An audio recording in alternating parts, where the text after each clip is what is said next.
వస్తానంటే వట్టి చేతులతో వస్తానమ్ము నన్ను పెళ్లి చేసుకుంటానంటే నా బాధలు నా గుసలు నువ్వెందు కడతావయ్యో ఆ భగవంతుడు నిన్నెప్పుడు సల్లంగా చూడాలయ్యో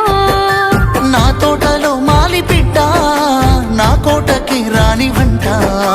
ఆ కోట నాకెందుకంట ఉన్నంతలో నేను ఉంటా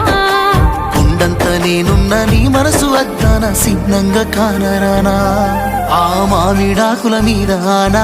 పచ్చ తోరణాలైతాయజానా ఆ వరి పైరు మీద నానా అవి అక్షంతలే అయ్యేనా ఆ పత్తి పంటల మీద ఆనా పట్టు సీరలై వస్తాయజానా ఆ పసు